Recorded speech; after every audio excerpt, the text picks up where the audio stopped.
Good evening, everybody.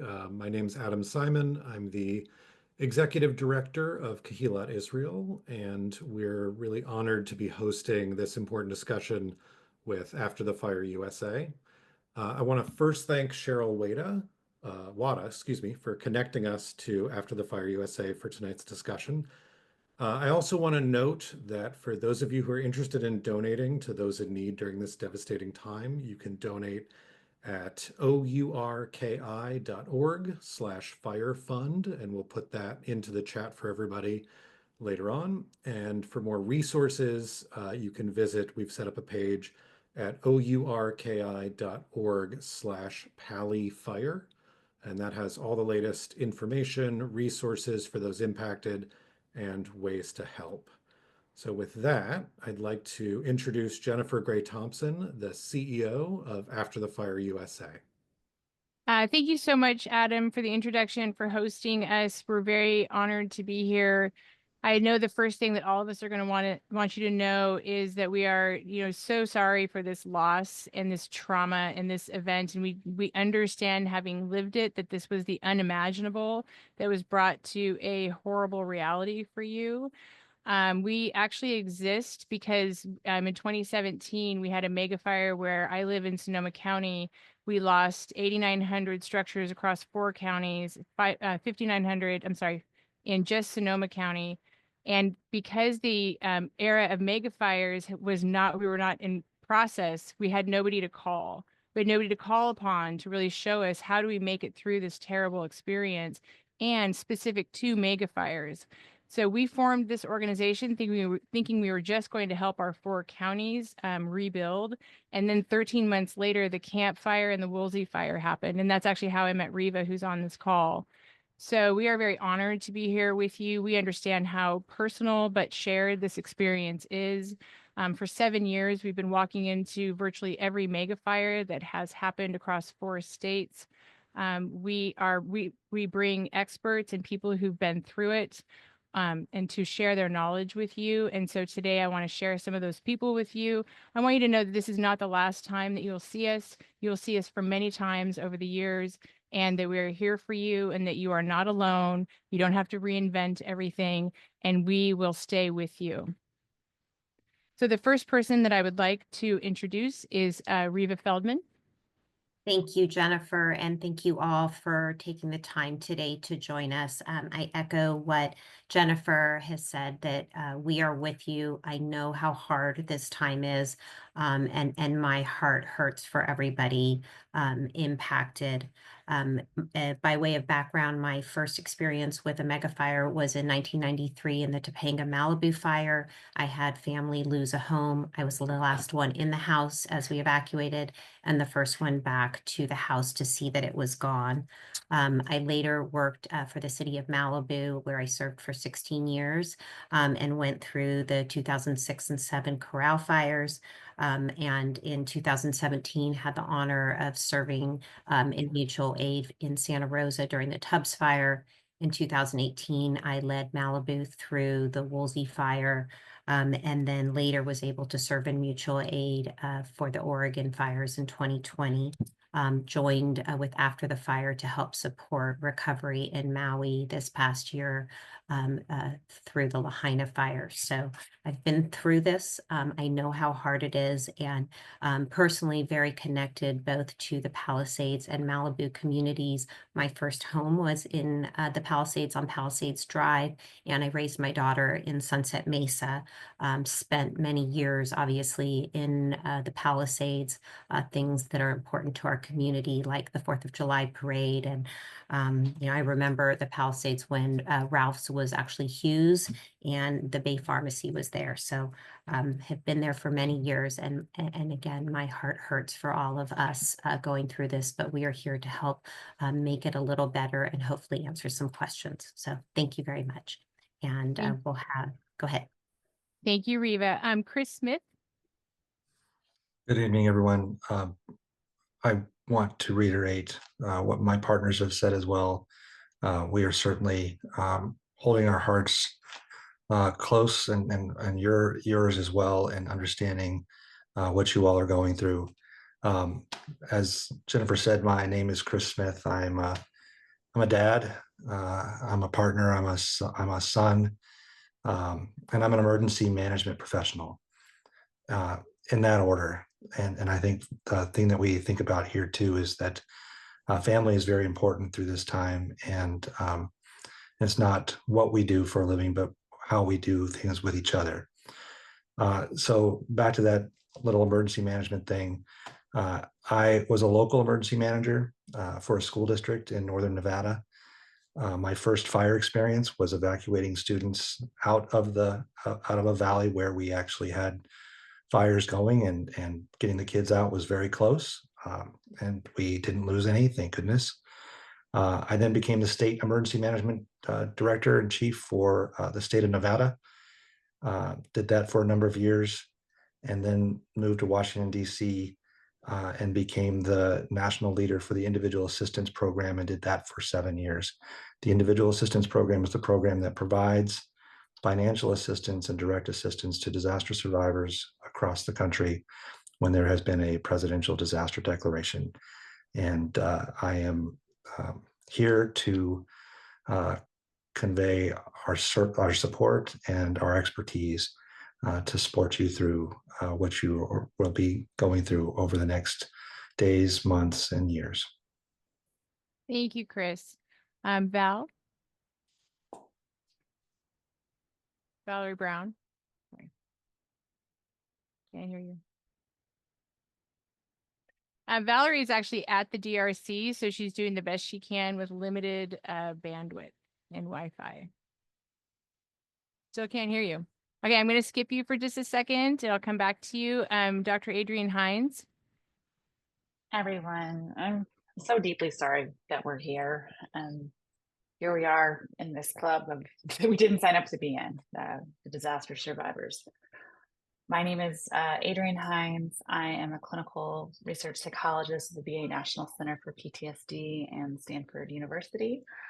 I did not expect to start specializing in disaster and climate trauma, but my personal and professional life collided in 2017 when the Tubbs fire ripped through our community and changed us forever. We woke up to a new reality, and I was feeling utterly helpless, so decided to turn pain into purpose and work together to bring a coalition of stakeholders to mobilize and provide comprehensive, accessible mental health support so that we could move the needle away from PTSD, divorce, problems with alcohol, strained relationships, failures of businesses at work, towards resilience.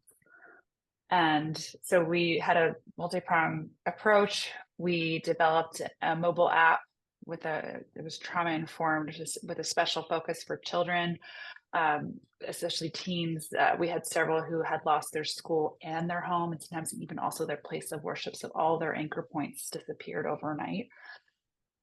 So did that in English and Spanish, and then we trained over 60 therapists in trauma-informed yoga, so that for people to have a mind-body option. Movement is really essential to releasing our trauma, and doing it together is healing.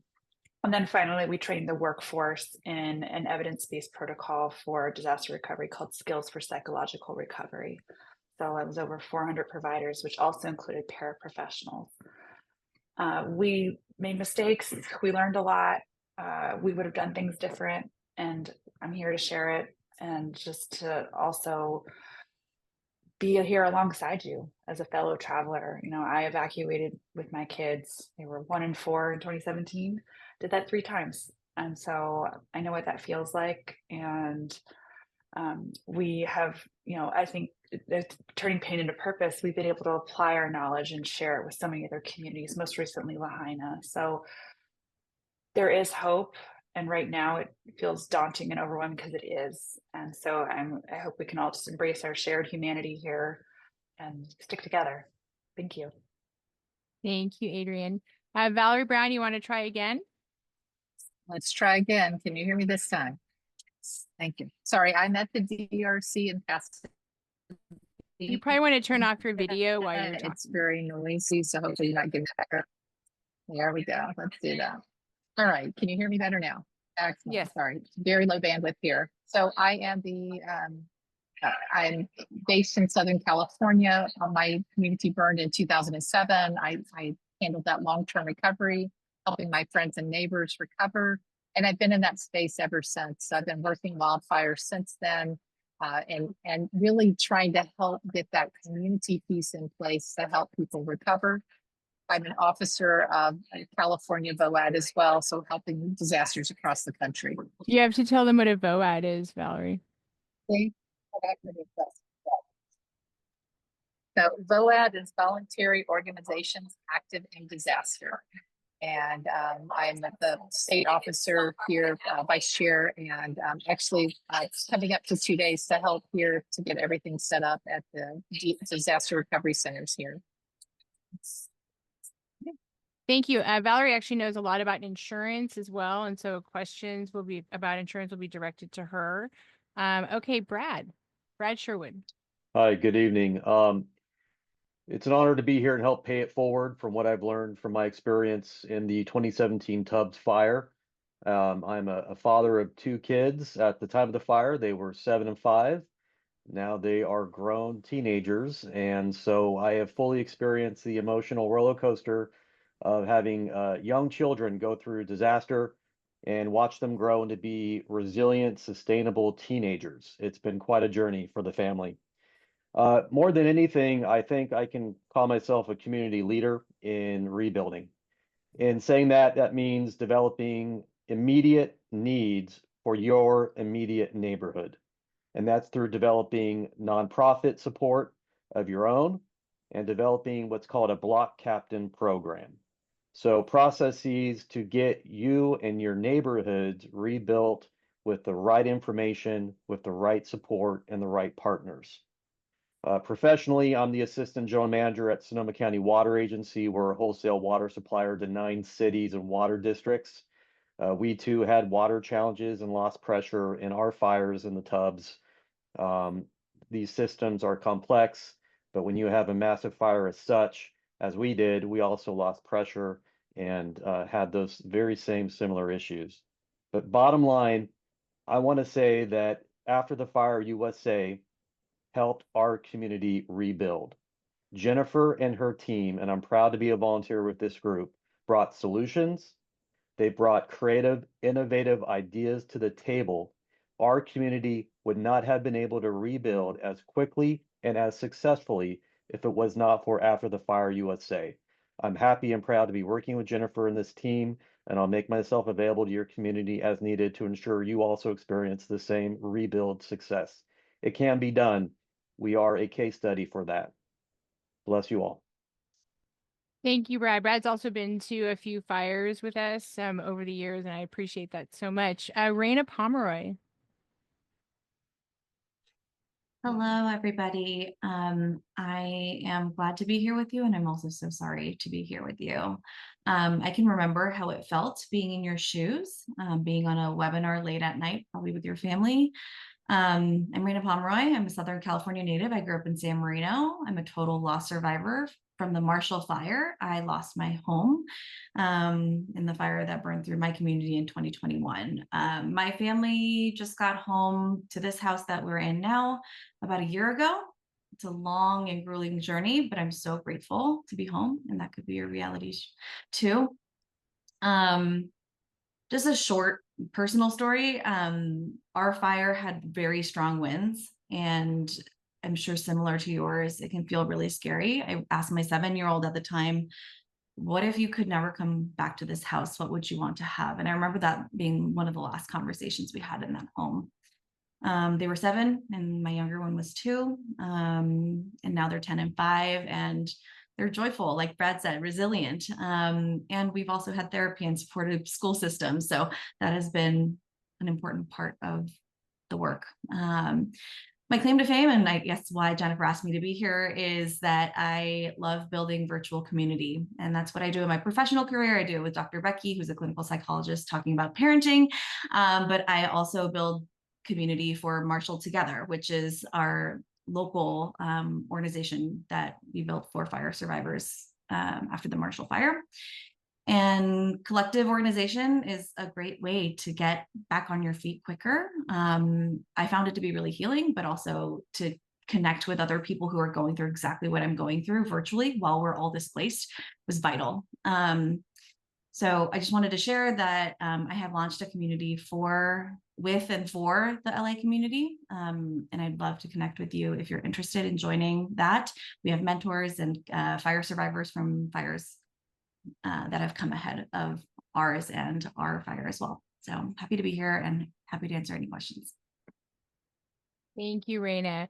So Reva's going to answer. She's going to call out the questions, and I will direct to who they're going to go to. And at the end, though, too, we have redacted most people's personal contact information, but it's really important with Raina in particular that we do share that with you at the end. Go ahead, Reva. Go ahead.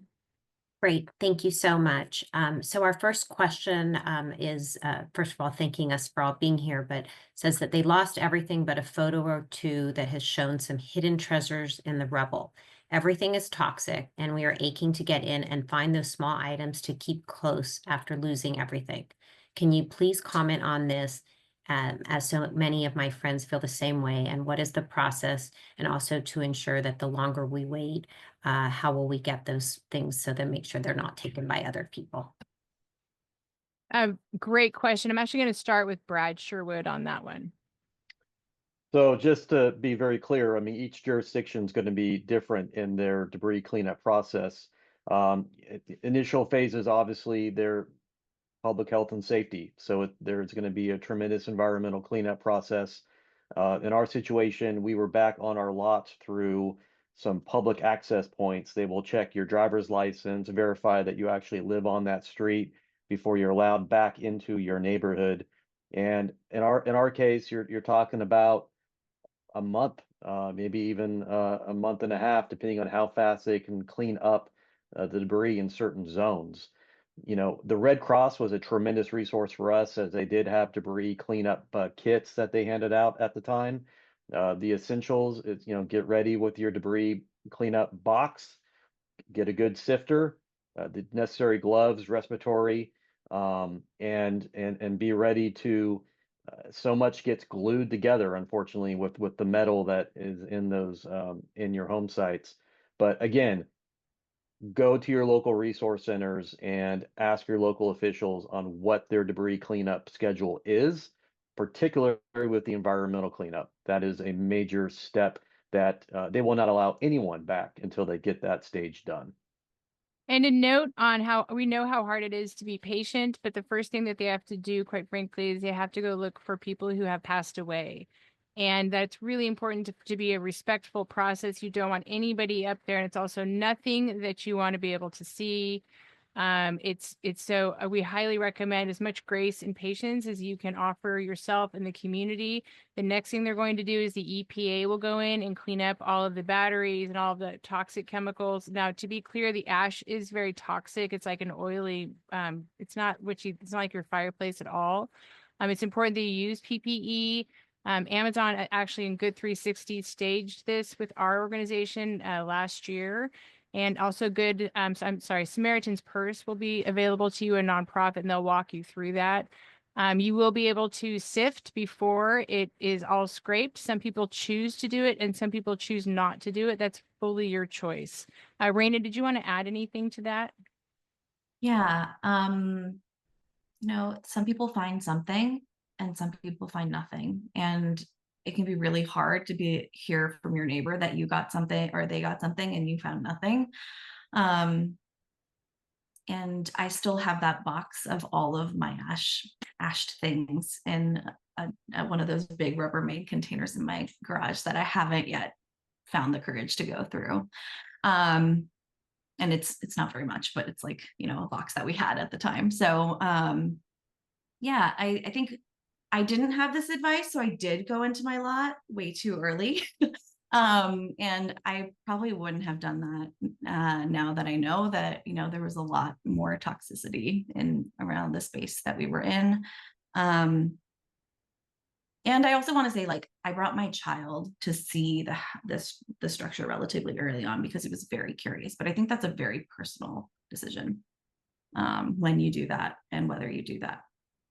But it looks like how it looks now, or I know that the fire is currently still progressing, but if it's burned, it will look like that for a while until it's scraped. So.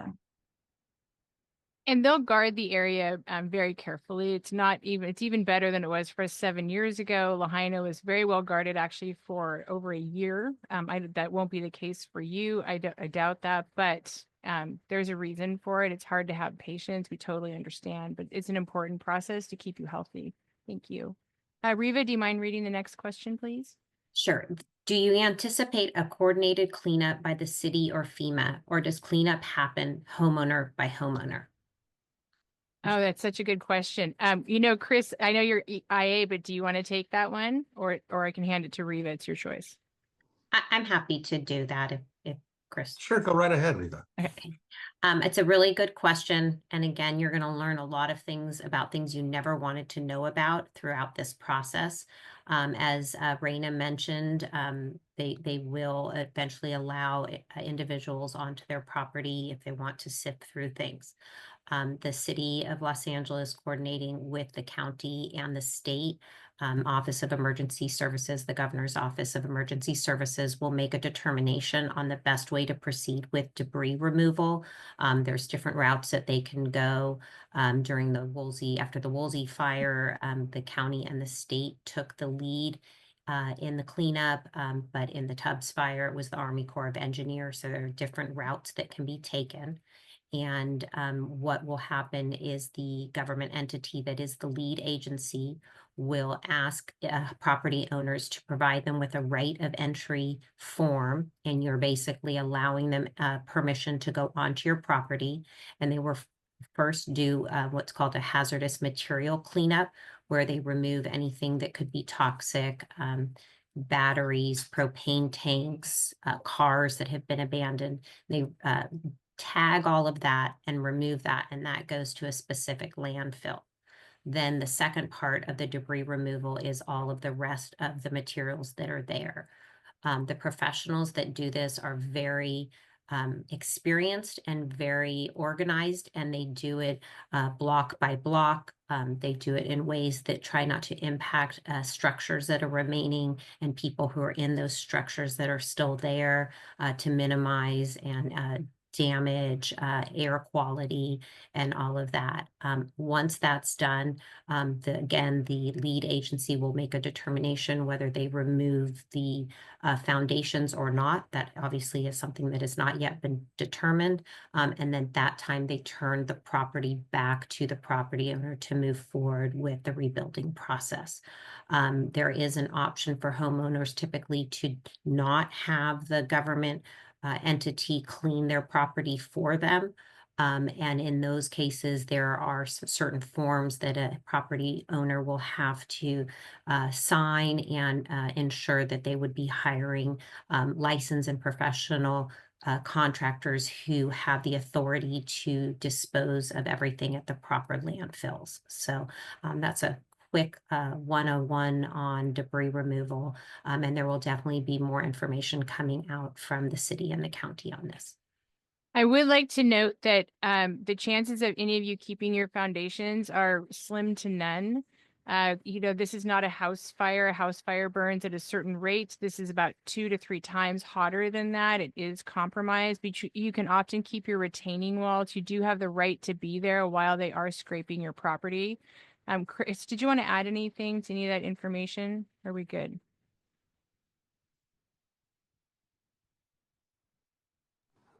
I think that Raina covered it exceptionally well. I would add one element, and that is that getting the information. Well, I think you even covered this too, Raina. I mean, sorry, Riva. That the bottom line is your local, your locality, your city is going to be able to push the information to you about personal property debris removal and making sure that you have access to that right of entry form, because they want everybody to be able to fill those out, and that will be a hot topic in your neighborhoods to make sure that everybody has access to that form and that you get those in so folks can start that cleanup. That's really important. And watch out for disinformation. We are being flooded about your fire, Maui fire, and Helene. So watch out for that about what right of entry means. You're not giving your property to FEMA. They're not going to take your property. That's all. That's not true. Go ahead, Brad. This is where I think it's really important for the block captain program to come into place, because you might live in different cities or unincorporated county. Your county supervisor, whoever your county supervisor is, should be setting up a neighborhood by neighborhood block captain program with your neighborhood leaders once a week for as long as it takes to get these kind of questions answered, so you have the information you need for your locality. That's what worked for us.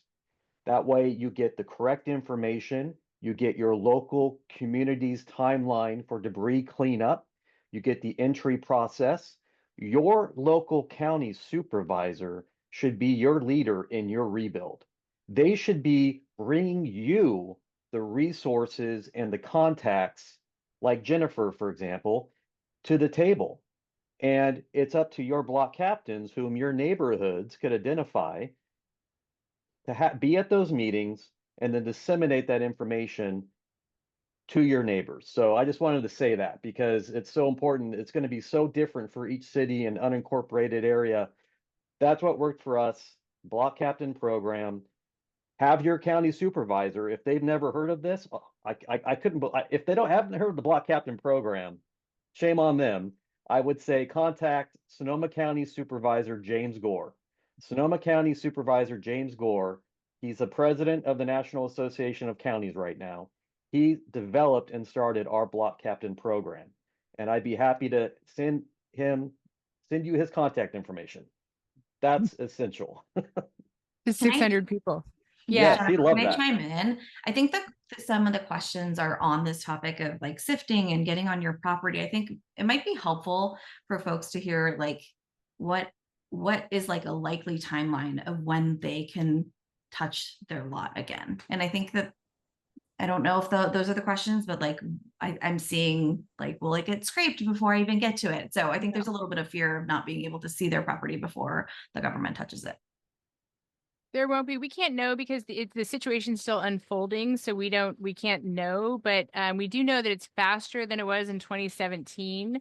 It really depends on what the outcome is at the end of this event. So until then, we can't really say. We don't anticipate like it won't be like 3 months, not like that. Probably maybe a month, maybe 6 weeks. That's pretty typical. Unfortunately, this is so common, these mega fires now, that they're getting faster and faster and better at it. I also want to note that one of the things Brad is talking about, it could also be your city council person. Anybody in public service who you have elected should be supporting you through this process, and the onus can be on them. So that's a really important part of what Brad is talking about. We actually have a handout on block and zone captains. We gave that system to Paradise and they turned it into zone captains. And one of the things that's really important is that community togetherness. And I'm going to actually pass this to Adrian too, that making sure that you're not alone through this process, and not everybody has the capacity or the mental health or whatever it is to attend every single meeting. But a block captain program will actually allow the information to not only flow to you, but then to flow through you to the block captain up to your elected to figure out what you need. So we've seen a huge amount of political power come out of these in a good way, because you're partnering with your elected. And it also kept the press really interested in it for a long time. Storytellers are really, really important to how you process this throughout many, many years. And so the block captain is one of the most powerful programs that we have seen for not only a just recovery, but a recovery that meets your needs and where you're at. And Adrian, can you talk about the importance of community? And then I'll have Riva read the next one. Yeah, that's such an excellent point. Community is everything. This is a shared collective and historic trauma, and through each other we heal. We are wired for connection. And so sometimes after a traumatic event, our instinct is to kind of go smaller, maybe avoid people, places, and things that bring all this back up for us, and to retract and retreat. And I would encourage you to do the opposite, to lean in to one another. Because when you start to feel alone, that's when it gets scary. That isolation is like poison, and our medicine is each other. So I can't emphasize that enough. Thank you. Riva, do you want to read the next question, please? Yes, and I just wanted to add on to what Adrian said, and thank you for those words of wisdom. The things that brought me the most comfort in the worst moments were reaching out and helping other people, because we all need to help each other even when we're hurting. But moving on to the next question. My townhouse is still standing as far as I know in the Palisades Highlands. What time frame can we all expect to be back at our homes? Any idea? Well, so it really, I'm sorry, but the answer is it depends, and it has to do whether or not you also have smoke damage and what is around your townhouse. Smoke damage, we actually have somebody in our world who has navigated this. We have many people, but one great person. There's an article in New York Times from about 2 or 3 days ago. Jen Couch is in there, and I'm in there talking about navigating smoke damage. You really want to talk to your insurance company about getting usually they send in ServPro, that's fine, except that it's often not nearly enough. And then ask for an environmental review so that they have to go in and do all the testing. I'm sorry, but it's not uncommon for you to have to take your home down to the studs and take out the drywall and dispose of the contents. And I'm not saying that's going to happen for you, but that's a real possibility. So does anybody want to add to that? I feel like I'm giving bad news. I just wanted to add, and I want to make sure that our audience understands, and I know, again, there's been a lot of formal press conferences about the things that are going on and the active fire that is still burning. And I know it's really frustrated to be out of your home if you know that it's standing for as long as we have been. And even as much as it is frustrating to have lost your home, but as Jennifer mentioned, they need to first make sure that there are no other missing persons in any of the debris. All of the utilities have been damaged. The infrastructure has been damaged, whether it's to a house that is there or not there. So all of our utility companies need to go through and ensure that everything is connected and that there aren't any actual hazards of live electrical lines and gas lines and broken water lines and those types of things. So all of that has to be secured before they will typically repopulate residents back into standing structures. And then at that point, you can determine, is it safe for you to go back in, or do you need to do the smoke damage mitigation that Jennifer mentioned? So I just wanted to give some more context in that. I feel, as watching the news, that hasn't been explained a lot. Also, mega fires really damage. Sorry, Rena.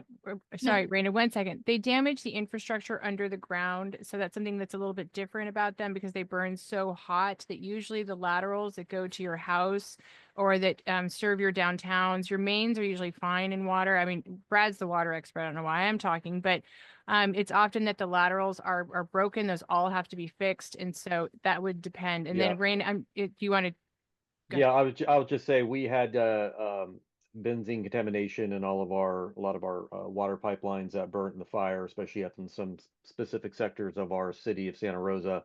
That took, hate to be the bearer of bad news, but that did take up to 9 months to solve. So that whole community was about 9 months behind the rest of us in our rebuild.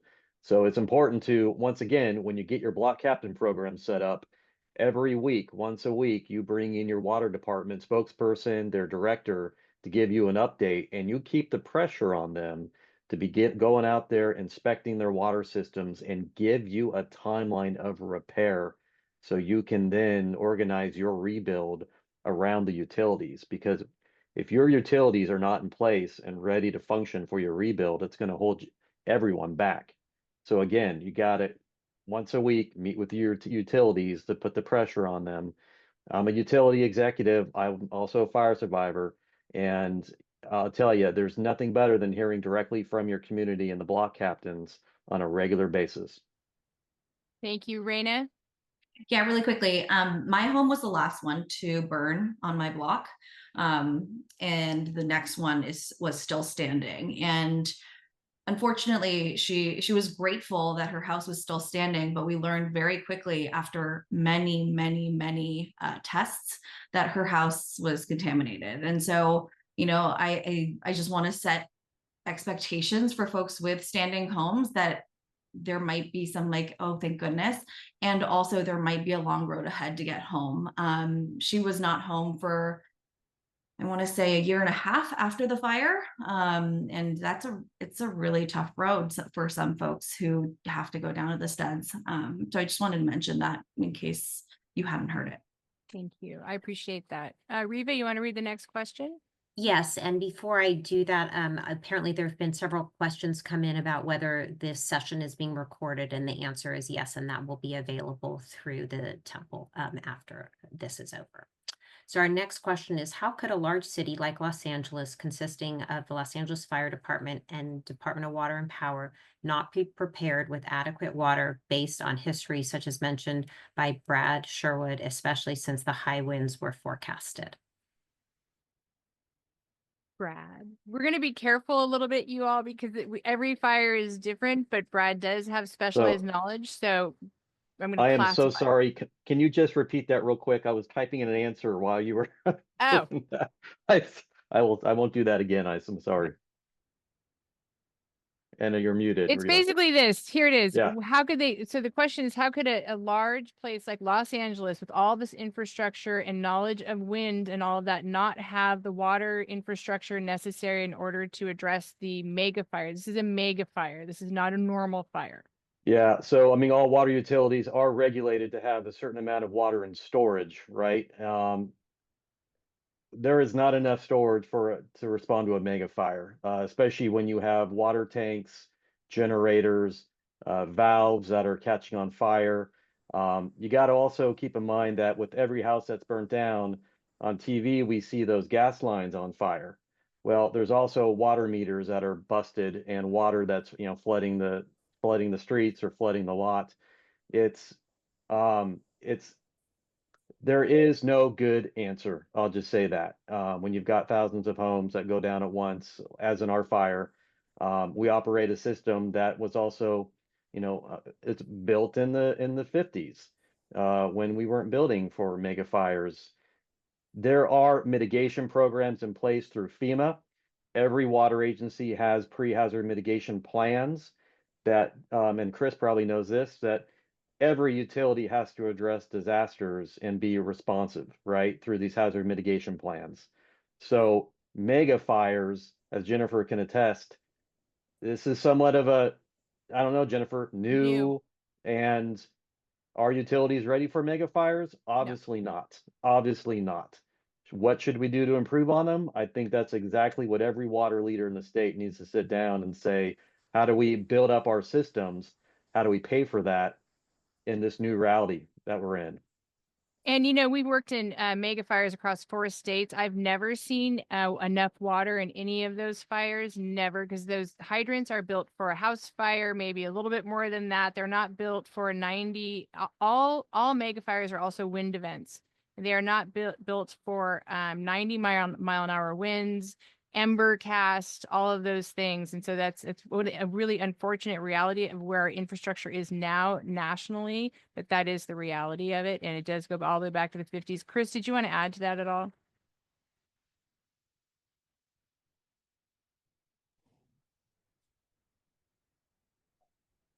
It's a very well-described response from Brad as a water expert.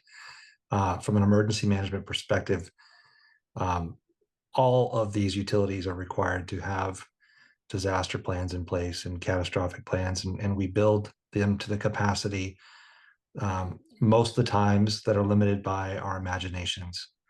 But sometimes our imaginations don't pull into effect what happens 20, 30 years from where we are. And I think our water systems are a true sign from that. And it's a lesson to be learned moving forward of really how our communities across the Western United States and other places too can really build back better for these larger scale, higher intensity disasters.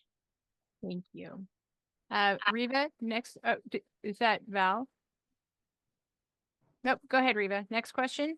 Okay, we recently were rejected from FEMA because we were told that our insurance disqualifies us from FEMA support. Can you please speak to that process a bit? I believe they mentioned it could be appealed. Chris, do you want to take that? And Val can follow up if you wish. Sure, that'd be great. So this is one of the early challenges that many homeowners will face who have insurance. The order of operations is file the claim with your insurance company as promptly as you possibly can, and then wholly recommend that individuals apply to FEMA as well. And if you are insured and the insurance adjustment has not occurred yet, FEMA will provide you with a response to your initial application and say you are not eligible for assistance at this time, likely any assistance, but there could be other forms of assistance you might be availed to. But the bottom line is that letter will come.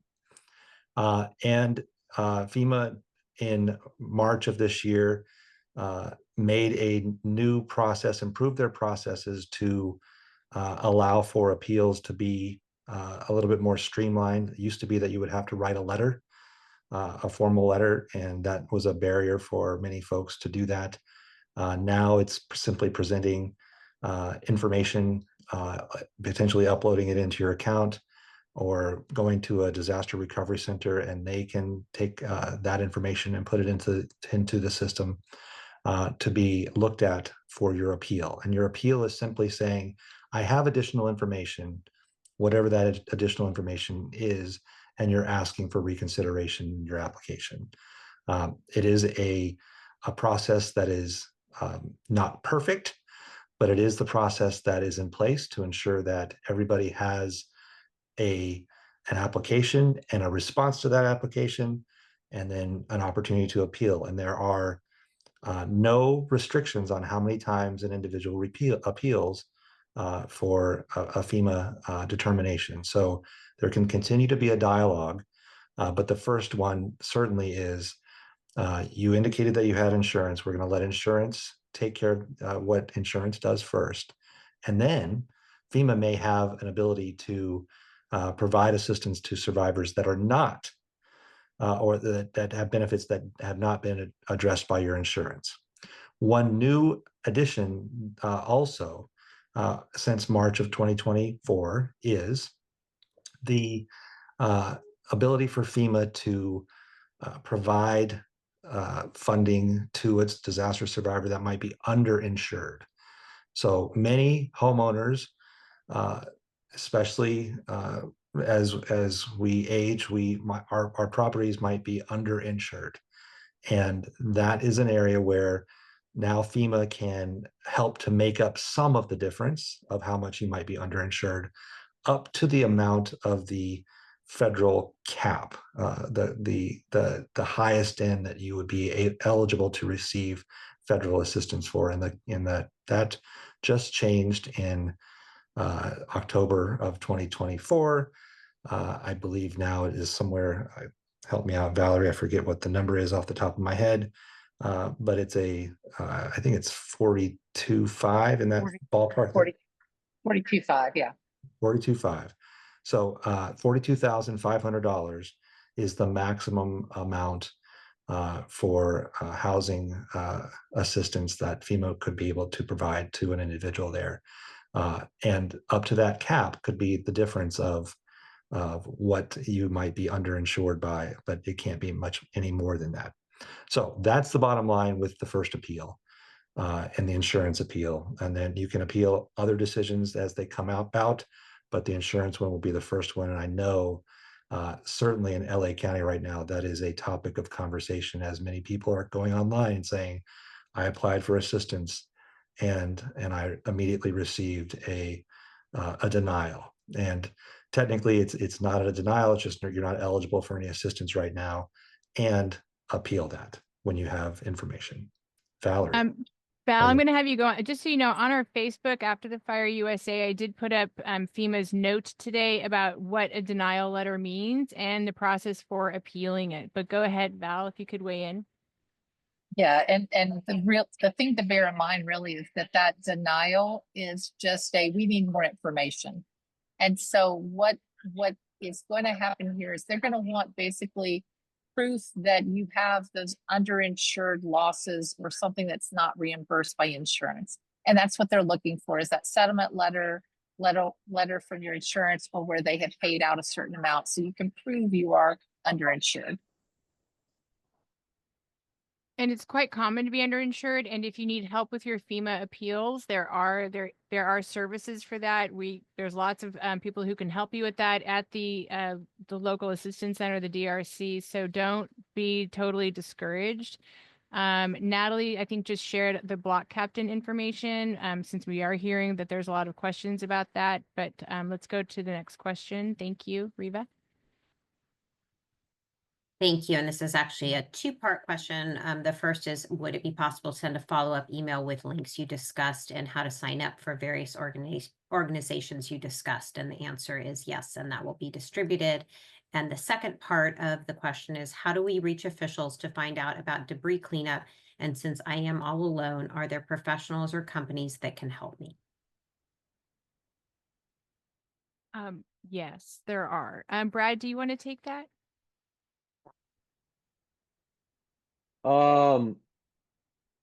Jennifer, I did it again. I was Oh answering a gosh, question. okay. Sorry. Sorry, it's been long. Riva, can you read that question for him Thank again? you.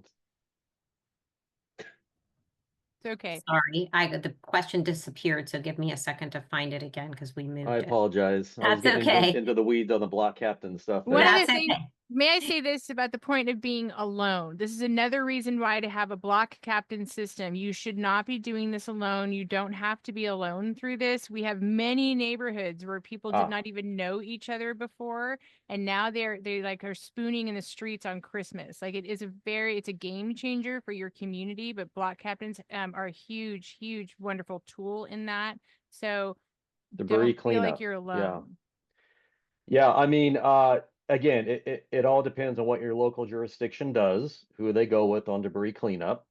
In our case, our debris cleanup was with the Army Corps of Engineers.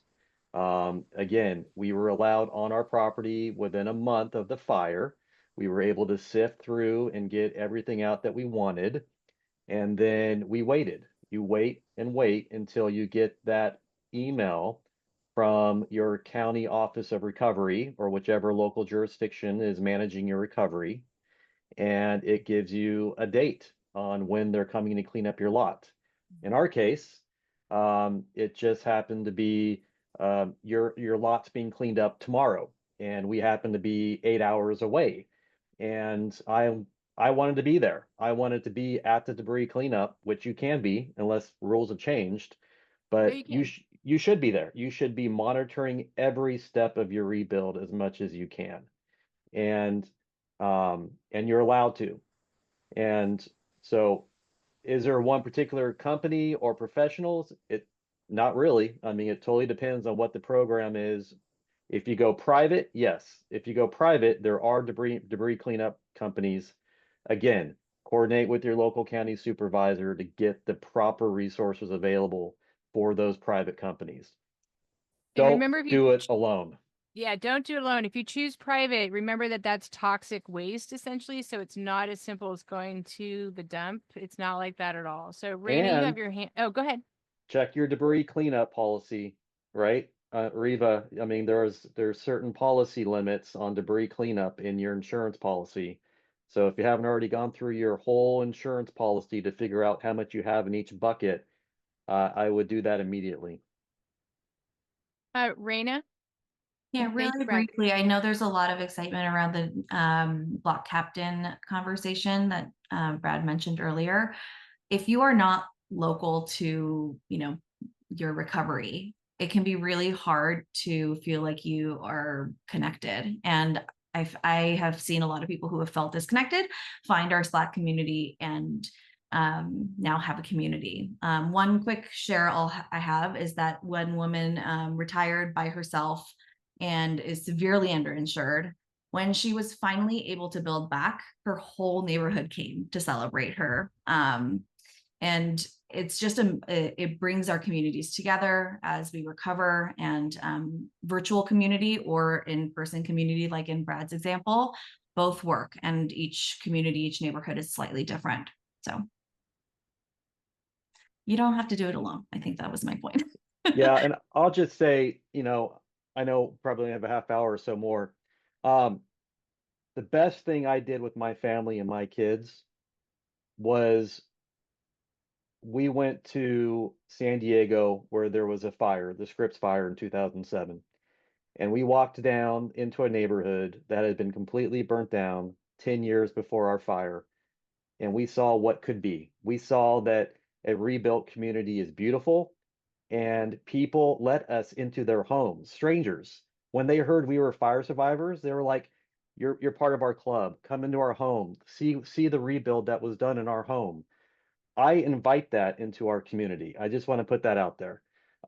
Come to Sonoma County, come to Santa Rosa, and see for yourselves what a rebuilt community looks like, because you have to have that inspiration and see the light. There is hope, and you can do it. There, we hold a big summit every year for wildfire leaders, and this last year we flew 30 wildfire leaders in from Maui. And on our last day, we took them on a bus to see the burn scar, but also the rebuild. And for most of them, that was the most impactful thing that happened, is to be able to see other communities and meet people right on the ground that had been so damaged and so seared, and to see new homes there and to see life again and greenery. And it was just very moving for them. And so we really do encourage you to do that. And certainly we could help facilitate that. Jennifer, I'm going to ad lib a little bit before we take the next question. I read ahead and I see there's quite a few questions about how to get information and how things work. And so I wanted to touch briefly on the Disaster Recovery Center. You've heard the acronym DRC. Some people use DAC, which is Disaster Assistance Center. Same thing. It's a one-stop shop that provides resources and connections for fire survivors. There are 2 open in LA County right now. One is in the site of the old West Side Pavilion on Pico and Westwood, which is now a UCLA facility, and the other is at the Pasadena Convention Center. They are open, I believe it's 8 a.m. to 9 p.m. Every day. And when you go there, there will be multiple tables and officials there from every public organization and many private organizations that you can imagine. So if you need to contact the DMV will be there. If you need to contact Social Security will be there. If you need to talk to the gas company, they will be there. And I won't give you the whole list, but there will be dozens and dozens of agencies there who are there to help you through some of the questions that you have. Los Angeles County representatives will be there from your supervisor's office. In the Palisades, you're represented by Lindsay Horvath in the 3rd District. Her staff will be there. There will be building officials there. There will be planners there. There will be all the folks that help you through this. There will be representatives from the city of Los Angeles, from your council district. And then for those of you in the unincorporated area, there will be those officials as well. So I just want to make sure everybody is aware of those because I think a lot of questions and concerns can be answered there. And Jennifer, I don't know if you have more to add on that. Just one thing, Valerie, do you think you could talk about United Policyholders for just quickly, because it's really important. They're an excellent nonprofit. They're also always there, and I think Annie Barber is there. Can you talk about that? Yeah, United Policyholders, national nonprofit, been existing over 30 years, that helps insurance consumers navigate the disaster recovery process. So they have a lot of resources. The website is uphelp.org. They have a library specifically for you that gets you step by step going through the process. Please take advantage of that as a resource. A lot of good information on, I see some questions about hiring a public adjuster, hiring an attorney. A lot of that information's there. And it's very much what Brad said. It's guidance based on the subject matter excerpts, but also those been there, done that folks who've done that. Scripps Ranch, if you look at a lot of their Survivor Speak series, it's all those 2003 and 2007 Cedar Fire and Witch Creek survivors, and a lot of Tubbs folks as well that have shared their hard-won knowledge to help you navigate this process. So we'll put that in the chat. Please take advantage of that. It does have a directory of professional help. They do webinars that will help you with like disaster casualty taxes, things like that, that are related to insurance claims, which you don't necessarily think about. Thank you. Okay, Reva, next question.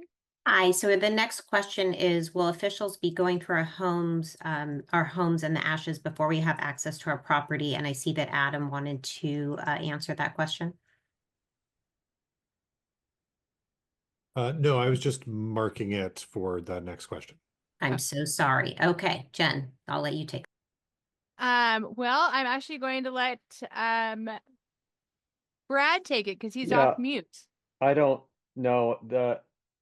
The environmental reviews primarily look at propane tanks, environmental factors that could hamper the debris removal process.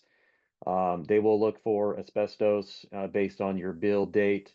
There's a whole chart they've got, and at least in our fire, they would post that chart on your property once it was cleared by the EPA. And that was a very exciting moment actually in our rebuild life, was when you saw that that piece of paper on a little stick in front of your lot that showed it was cleared by the EPA for debris removal. But no, believe me, I set up game cameras on my property to watch activity, to see if there were looters or people were on my property, and they did not disturb any of my debris within the house itself. So and that was our experience. And that jumps to a following question, which is, should I place a construction fence around my lot to keep out squatters? I wouldn't do that, and I think that's something that locals and maybe Chris can talk about, but we were always advised not to put up construction fencing. At least an option could be when you start to rebuild, but I don't know, Chris, if the standards have changed or not, but we were always advised not to do that. That's a good practice until the community actually would say that it would be time to do that, because that can hamper operations as well. Yeah. Also, if you have a neighbor that doesn't live there normally, and it's really important to get in touch with them early as their neighbor, because the biggest problems we have with ROEs, with right of entries, is absent neighbors who then can wait a year, or I mean, they can really delay the entire process. So make sure that you're communicating with them early and often, that as a neighborhood, you really need them to fill out that right of entry and be part of the program, because that's a huge problem that we've seen over and over again. And if you have a pool, make sure that that water is evacuated properly and not drained on other landowners. So that's an important part of your rebuild process, just to keep in the back of your mind as you get to that point. We often see cyclone fences around pools. Is that standard? Yes. Mm-hmm. So I was just going to say, that is the only fence I saw in our rebuild were fences around pools. And that will become part of your rebuild process, and it's a permit requirement in our area anyways. So, but the pool water will need to be removed via a tank, most likely, not down the sewer. It's contaminated water. And when you do get to that phase 2, it's a good idea to invest in a shed or something to put your chairs in there or whatever, just to protect them. And I think the game cameras are also a great idea. But we have seen problems with a certain amount of theft of tools or basic things that you want to leave on your property. You don't want to drag that stuff back and forth. It's important to go and sit on your property and be one with it and with your neighbors, you know, if you're comfortable to do that. So sheds are great for that. Go ahead, Reba. Thank you, Jennifer. I was just going to say that the City of Los Angeles and the County of Los Angeles will have recovery websites. They're in the process of standing those up. They're building those out. There is some information, and it will fill out over the coming days with all these types of information. What do I do with a swimming pool? How do I drain it? All these types of things. There will be an FAQ, frequently asked questions section, and lots of handouts. So definitely use those websites as resources to get some of these questions answered. Okay. Next question. Can anyone explain the expected timeline and what's involved in preparing the home site so that they are able to begin the construction process? Brad and Raina, Yeah. do you want to take that? I'll give We'll a go with Brad and then Raina. Yeah, I'll be quick, Raina. As soon as you get clearance for debris removal, construction can begin, the permitting process at least. And through your county supervisor, make sure that your city or your county sets up a resiliency permitting process. Make sure they expedite your permitting, make sure they lower the costs of your permits. Tennis Wick is the permit Sonoma director who set up ours. Tennis Wick, TennisWick. I told him that I was going to give him a shout out, and he's expecting your calls. Honest to God, that was the most important step of our rebuild was the county or city expediting permit costs and fees. Bottom line is, we were able to rebuild within a year and a half of our fire. We were in our home a year and a half after the Tubbs fire. We started construction about 6 months after the fire. And we had a horrible wet winter that year, and that kind of prevented some of our rebuild. But as soon as you find a good builder and you get your permits in, and utilities are all up and running at that point, it's all good there. Year and a half, that's what it took us. That's amazing, Brad. I remember meeting Brad the first month after the fire, and he and two others came to Marshall Fire or the Marshall Fire area and gave us so much hope. I just felt like so drained and so exhausted, and I had no idea what I was doing. And the three survivors who had gone before just felt like filled me up. So I really, really appreciate that. And I still remember that so much. I just want to tag on to what Brad just said.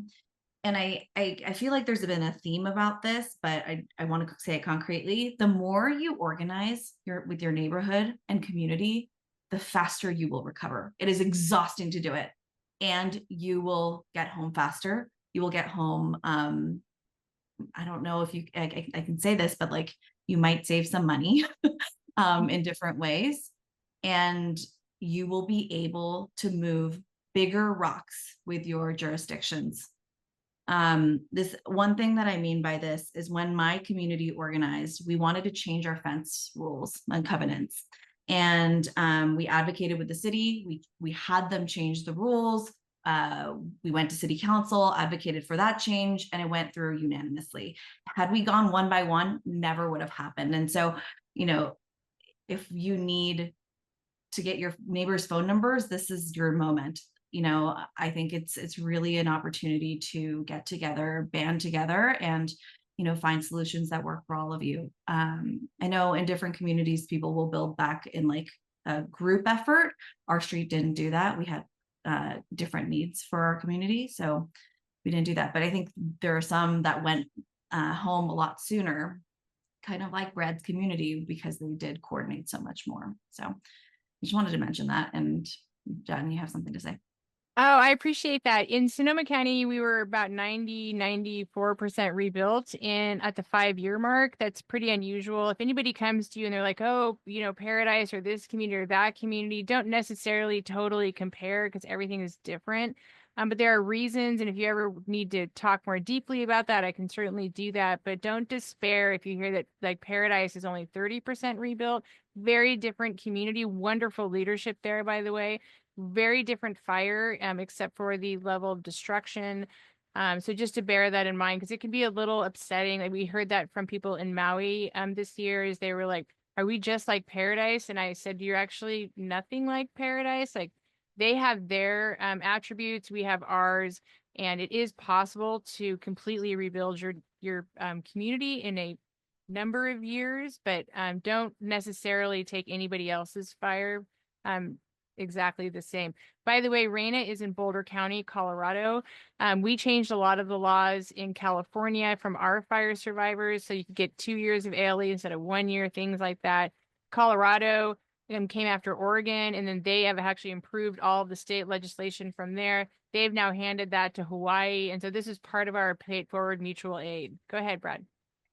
I was just going to echo that and just say that our home builder came from the Los Angeles area. So I think that you all have a leg up on so many other communities that have experienced fires, because so much of your community and your home builders and contractors and folks who actually built homes came up to us. So I'm hopeful, and I know that you will have an expedient rebuild just given where you are, and your community is outstanding. So to Jennifer's point, not every fire community is the same. And I think that there's so much hope and optimism just given to where you're at, and the resources and the people there. They came up and helped us. Man, you got them in your back pocket. A side note, do not try to jump the line by paying your contractor more than you're legally able to, because that is how you lose your money over and over and over and over again.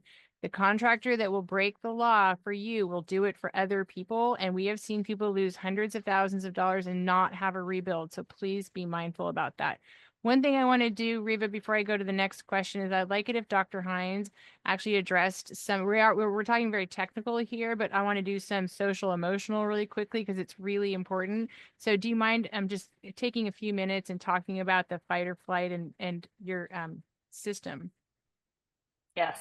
So, like, we're all talking about action-oriented coping, which is great. There's a laundry list that is a mile long of things to do. Survivors are busy people, but we also have to remember our humanity and our physical, emotional, and spiritual needs. And so I'm going to talk briefly about what to expect after exposure to a traumatic event, things to look out for, and ways to hold on to hope. So right now, the threat is still imminent. It's not even over yet. So there's still probably a sense of shock, feelings of numbness, might be presenting as like some disassociation, like it doesn't even feel real yet. You can have disrupted sleep. Nightmares are very common after a traumatic event. Cognitive struggles are also common. We kind of call it in our team fire brain, and it's trouble with attention and concentration.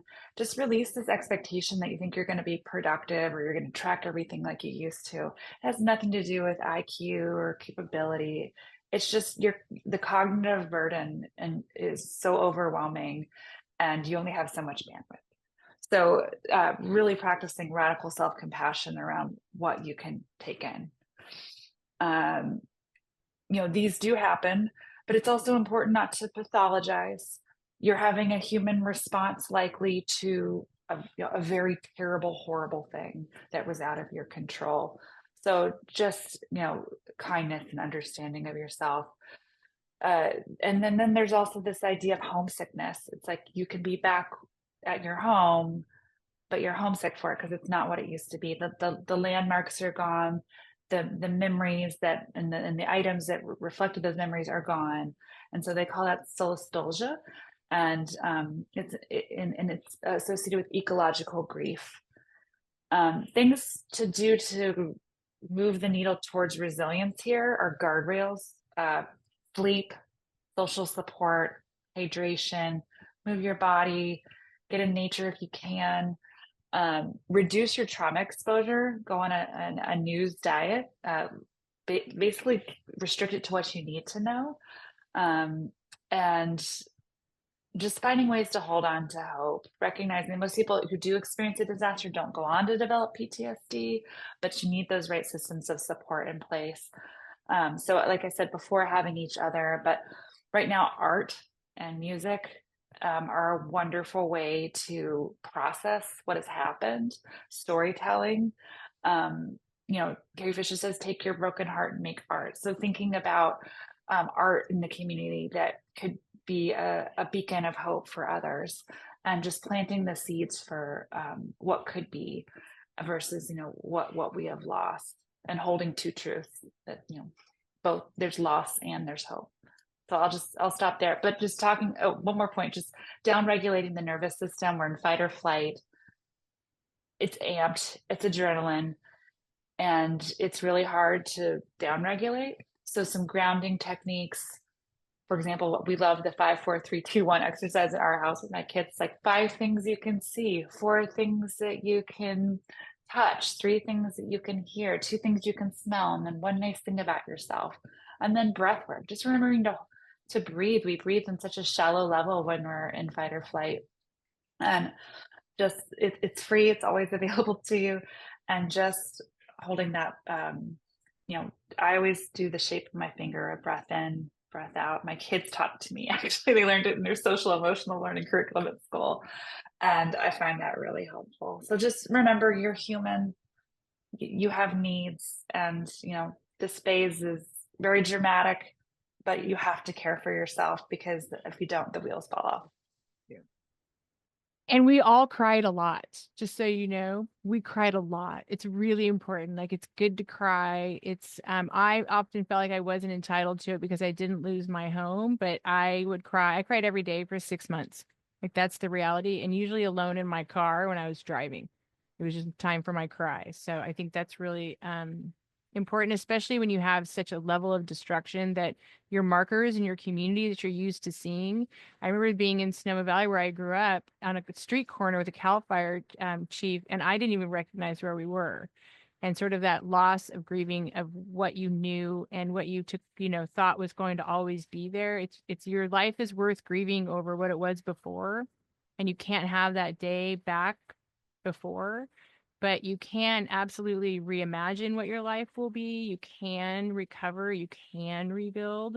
And it's a marathon of sprints. So you hear a lot, it's a marathon, but really sprints. And sprints mean you have to rest in between. Leave something else and leave something over for yourself at the end of the day. That can be very hard to do. We don't always take our own advice around here. I could tell you many stories where I did not take my own advice. It's really important. The social emotional side of it is important. Talk about it with people, but I agree with Adrian, don't pathologize it and if you need help, get help. And there's other kinds of therapies too. There's equine therapy. There's all different kinds of things that you can do. And you might even change what you're doing, and it's okay to process like anything else. It's fine. So, Reva? Thank you, both of you, for that. Our next question is, what is the lead agency for us or for this event? So Chris is in Asheville, North Carolina. That's why he had to jump off, because it's 3 hours ahead there, obviously. And I'm going to let Val take this one. Unless, right, can you hear me? There she is. Yes, perfect. Yeah. All right. And forgive me, I was doing what Brad did. I was answering a question. So could I please have the question repeated? What is the lead agency for this event? It's a complicated question, so I'm going to let you parse that one out.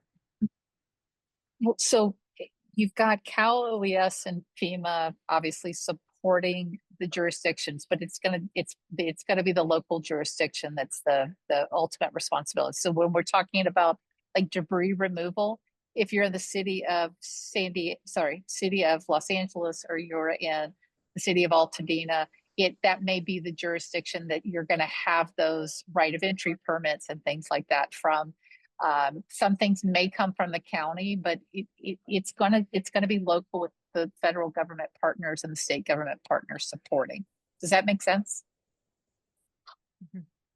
I think that's why that recovery page is so important. I asked Reva, because she's actually led this in a local jurisdiction, to follow up after Val. Sorry, go ahead, Reva.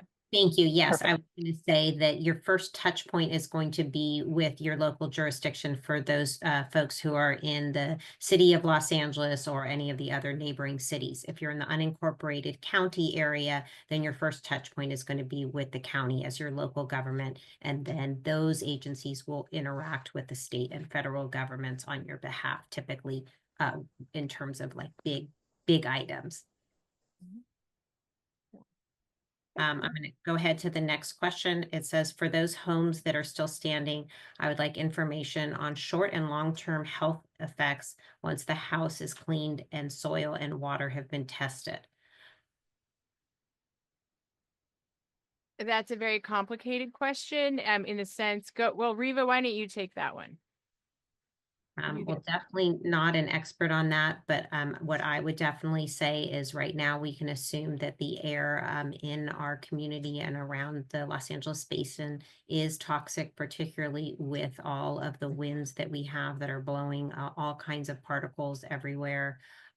So I would definitely be mindful of that, particularly if you have asthma or breathing problems, small children, animals, all of that applies to that.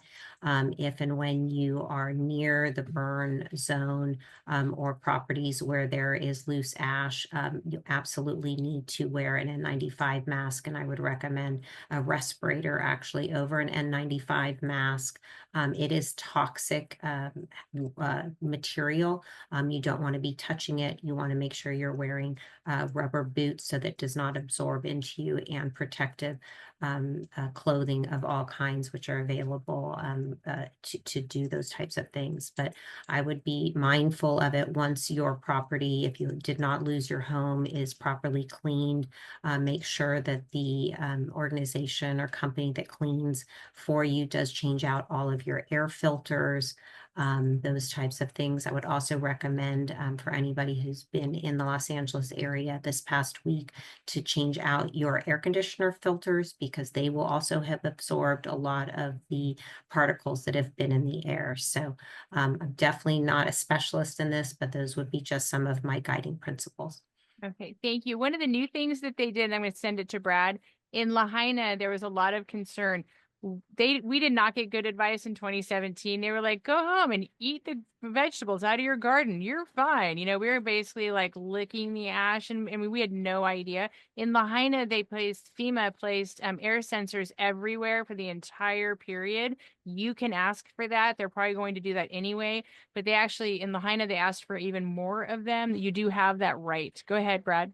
That's exactly what I was going to say. In 2017, we did have an elementary school that survived. Everything else around it burnt down, and they put air quality monitor that captured that district. So, well said. Riva? Yes, I just wanted to add that during the Woolsey fire debris removal cleanup, there was quite a bit of debris adjacent to existing schools. So obviously we were extremely concerned about that and the air quality. And they put additional testing monitors around those schools, and those monitored the air and how that clean up and when the kids would be on campuses. So that again is something that you can certainly ask for, and I'm sure the lessons that we've learned in prior fires will be applied here. For sure. Next question. We have about 11 minutes left. Great. I know this is very specific, but where can we find out what specific types of respirators would we be able to wear to go through sites? So let you take that, Jen. I don't know the answer to that question. Brad, do you know the answer? I mean, I have one from Amazon that I got a full face respirator so that people could see my face. I assume that if we have another fire, because we've had 3 more since our original one, that I will help. I wanted them to see my face, and so I just bought one that was the Jen? highest possible grade. Yeah, go ahead. Yes. Yeah, Wow. I've got one. I'll answer Rachel's question in the chat, but UC Santa Barbara has a couple of really good resources on respirators, different kinds, and what to look for. And then Cal EPA also has some good information. So I'm going to put that in as a response right now. Thank you so much. I really appreciate that, because now I learned that I didn't know that either. So I really appreciate that. I keep N95s around my house. I mean, I've got a whole stack of them still in my garage. I have 2,000 at my house. I'm not There you go. kidding. And so if whenever it happens, everyone can come to my house too. Yep. Okay, Reva. I will add on, we still have 60 unanswered questions, so we definitely will not be able to get through them all, but we'll do our best to get through what we can. The entire Palisades will be a construction zone for several years. For those whose houses remain standing, can you comment on the experience of living in the area during the rebuild? Raina. Yes, it is chaotic. It can be really tough. I work from home and my street was under construction for the whole past year. And that's just one home that was right next to me. But it is a lot because there's trucks going by, there's drilling happening, there's pounding happening. While they're, digging up the dirt, there's the air quality could be off. And so it can feel tough. And I won't sugarcoat it. I think it's also really great to see progress. And so it's sort of like two sides. We were one of the first in our community to be back, and it was tough, but we also celebrated being back and supporting our neighbors. We hosted weekly wine Wednesdays at our house. We hosted taco trucks. That's one of the great advantages. I mean, just, let's put it out there.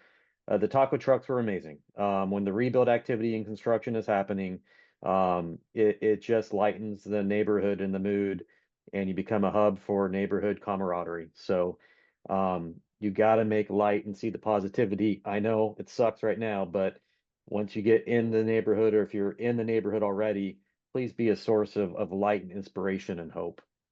And they would spell wine WHINE, just so you know. It came with wine, but it was such a good space for people to share their frustrations, but also their wins. No one's saying don't be frustrated, but it is just, that's why that block captain community piece is just so critical for your mental and physical well-being through this entire process. Okay, Reva. How does scraping and checking for property work for multifamily dwellings like apartments or condos? That is so. That is Valerie. Do you want to take that one, because it depends is the question. It depends on, was the entire thing destroyed? We've seen, like in the Marshall fire in Colorado, partial destruction of a condo complex. They had total destruction, partial, and then fine, and it was complicated because then everyone's responsible for the rebuild from the walls out. And so you're going to definitely have to go ahead, Valerie. Were you talking? Yeah. So just looking at it from the insurance standpoint, it really is, your policy is going to determine what this looks like, right? If your policy is walls in, you're going to have limited coverage because you're only responsible really for finishes and fixtures. If you have, and that's going to pair with your condo townhome association and what their policy does. So if there's that master policy covers the infrastructure, it's going to delay the process, quite honestly. It's going to be a lot longer process to get them through the insurance claims process and then doing the repairs or replacement of. So just be aware, your first step is to read your policy thoroughly, get a copy of your HOA's master policy, see what their board is going to do to help you get your home repaired. Much better answer than mine. Thank you. Okay, Reva. How did you interact with power, gas, and other utilities to get them back up and running? And I think we covered that when we mentioned going to the Disaster Recovery Center, where it's a one-stop shop, so you don't have to individually call each one of those utilities. But of course, if you wanted to call them, you could. It takes a lot of time. It's not unusual for like a certain, Comcast or one of those companies to keep asking you for your box back. And just know that's coming. This thing behind me, that fire exit, is a piece of art made by a fire survivor. That was his cable box from Comcast. They can't have it back because it's mine. He gave it to me. So, okay, next question. At what point did rebuilding efforts start and what support was there from local and federal agencies? And then there's a couple more questions to this, but we'll start with those two. Oh, there's many pieces to that question. It depends on your community, depends on what part of the community you're in. It depends on when they start the cleanup. Brad, do you want to take it from there? Because there's just a lot of variables to that. Yeah, I mean, from our fire, we had rebuild activity starting within 3 to 4 months. So again, it depends on how fast the debris cleanup happens, and the permitting process. So that's why it's super important to call your city leaders, your county leaders, and really pitch for a resilient permit center, expedited permitting, reduced fees will get your rebuilding started right away. The big hurdle that you're all going to face is not just, okay, let's get the lot cleaned up, but who are you going to choose to build your home? And how do you trust that builder? And I will echo what Jennifer said earlier. Never give cash up front. As we all know, there's a lot of frauders and scammers. Our builder did a third-party escrow account. So we never gave our builder money up front. It went to a third escrow account party, another bank, and they did inspections all through our rebuild to ensure that our builder was on track before any money was distributed to them. Have those safeguards built into your process, and that will expedite your rebuild immediately. I do want to caution everyone, and I'm not trying to be even more depressing, but the insurance market, we can't get too deep into that right now, but it is going to require that you rebuild back more resilient than you were before. You want that. Different venting, a lot of stuff we didn't even know in 2017. The science is out there for how you can have a much better chance of surviving a high wind mega fire event so that houses don't become the source of transmission. IBHS.org is the nonprofit that is funded by insurance companies to do research, and Natalie will drop that in the chat. They have a whole wildfire prepared home. I'm not going to lie to you, it's not pretty. We're working with them. We totally understand that, but there's some basic things that you can do, the 0 to 5 around your home. There's all of these new technologies out there and new ways of building and new ways of living. And it's really about getting that information to you so you know that you have other options for how you're going to rebuild so that you are insurable. But also so that you don't have to go through this twice. Some of you have gone through this twice. Some of you have lost your homes in other areas and had to do this again. But this is a group project. The community has to decide that that's how it's going to be so that everyone can be insured, because your insurance company is not going to come to your block and say, oh, okay, well, 12 houses have no mitigations for a wildfire prepared home, but 2 do, so we're only going to insure those 2. It's a group project for the neighborhood. Now, there are funds available through the Inflation Reduction Act that can help you with some of these green building more resiliently that you can access. We just don't know what's going to happen to that particular act with the incoming administration. So something to think about. Be curious, go down a deep hole, like what's out there for new things. We actually highlight them on our YouTube page for After the Fire USA. Every session that we've ever done in our Wildfire Leadership Summit is recorded, so you can watch it. We also have a podcast called How to Disaster. I apologize for the ways that it's poorly produced sometimes, but the people on it are amazing. Everyone here has actually been on it. Now that I'm looking at all of you, that's true. There's about 100 episodes, so you can go deep in that. It's available on all platforms, plus the YouTube. There's a visual component to it too. So do go and look and on your own time, but be curious about what's possible for you. And that's very important as you move forward. Thank you. I want to jump in real quick just to thank our panelists for every question that they answered out loud. On our screens, there were another, 50 questions they answered directly to people. So thank you so much tonight for lending your time and guidance and expertise. One thing to note for those of you who may not be aware, if you're in the 90272 area code, your mail is available for pickup at the post office that's on Exposition between Sepulveda and the 405.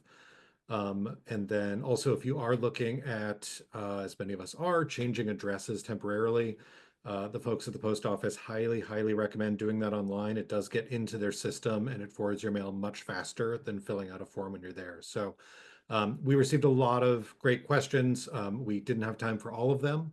I put into the chat, if you have a question, you can email that to info@afterthefireusa.org.